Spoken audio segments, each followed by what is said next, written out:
դուք այնուամենայնիվ ձեր մեջ բավականին ուժեղ եւ հստակ ազնվության ջիղ ունեք եւ ես վստահ եմ, որ ամենայն դեպս ուզում եմ կարծել, որ հարցիս կարճ, կոնկրետ եւ ազնիվ կպատասխանեք։ Հարցերս հետեւյալն են. դուք այս քրեական գործի մասին երբ եք իմացել,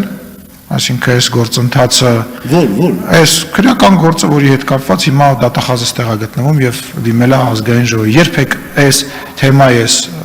կենթանիների հետ կապված այս քրեական գործի այս փող վերցնելու մասին երբ եք իմացել, եւ երկրորդ հարցը, տեսնում ենք, որ մեր ընդդիմադիր գործիչները ստեղ եկել են ոչ թե ձեզ պաշտպանելու, այլ իրանք եկել են իրանց հասանելի քաղաքական դիվիդենդը քաղելու եւ տանելու համար, դրա հետևից են եկել։ Իրանք չեն եկել ձեզ ստեղ պաշտպանել, իրանք եկել են ստեղ ապացուցելու, որ Նիկոլ Փաշինյանը վատն է եւ սա քաղաքական դիվիդենդներ հավաքելու եւս մեկ իրանց համար հնարավորություն է, որը ակնհայտ է արդեն, որ չի ստացվում, բայց այդ մասին հետո։ Դուք այս քրեական գործի գոյությունը կապում եք այն բանի հետ, որ դուք հրաժարվել եք մանդատը վայր դնելու կուսակցության, կրկնում եմ, կուսակցության հորդորին, թե այնուամենայնիվ այս գործը, եթե նույնիսկ մենք դուք նստած լինեիք քաղաքացիական պայմանագիր խմբակցության հետ, միևնույն է շարունակություն ունենալու էր։ Ես ուզում եմ ձեր ազնիվ պատասխանը լսել այս երկու հարցերին։ Դե ինչպես տեղյակ եք, երկու վարույթներ միացել են իրար, առաջինը դա այդ մանր երջանկությունների արտահանման հետ կապված էր, առաջին անգամից հարցաքննվել եմ օգոստոսի վերջին, կարծեմ լավ չեմ հիշում, հետևաբար ես չեմ կապում այդ մի գործը, չեմ կապում իմ հետ տեղի ունեցած այս վերջի երևույթների հետ։ Իսկ երկրորդը միանշանակորեն կապում եմ այդ հանգամանքի հետ, որ ես մերժել եմ վարչապետի հորդորը խնդրանքը մանդատից հրաժարվելու եւ այստեղ արդեն ես կասկած չունեմ, նորից եմ ասում, փաստական տվյալները, Արամ Մանուկյանի հետ իմ շփումները, Գաչյանի հետ իմ շփումները, այն հանգամանքը, որ ես մի տարի առաջ անհանգստություն եմ ունեցել եւ դիմել եմ իրավապահ մարմիններին եւ տիկին դատախազ ասում հատուկ դիմել եք, բան են արել, վարույթ չեն ընդունել, դուք չեք բողոքել։ Ես դիմել եմ ԱԱԾ-ին ինձ ասել է, որ պարոն Աղազարյան, խնդրահարույց մարդ է, դիմեք ոստիկանություն, որ հետո հարցեր չլինեն։ Ես դիմել եմ ոստիկանություն ուղղակել է քննչական կոմիտե, քննչական կոմիտեն վարույթ չի ընդունել։ Ասել է, որ էդի հիմք չի, որ իշու տիկին Գոհար ասել է, որ ձեզիկ բանը կաշառքատվել Հայկի միջոցով եւ այլ,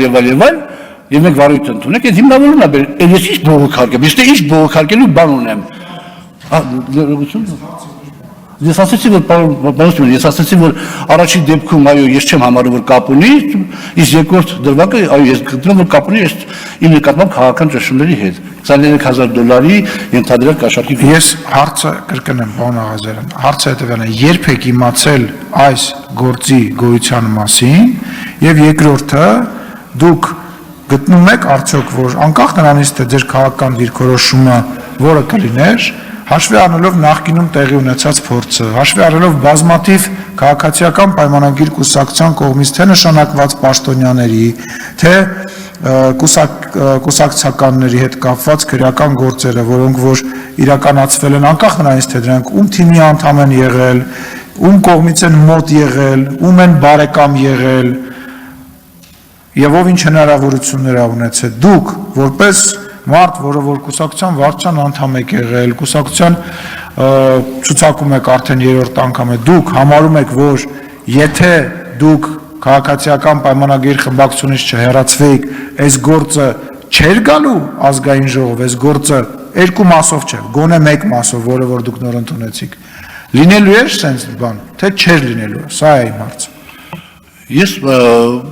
ուրեմն այդ գործի մասին 23,000 ենթադրյալ կաշառքի գործի մասին տեղեկացել եմ տիկին դատախազի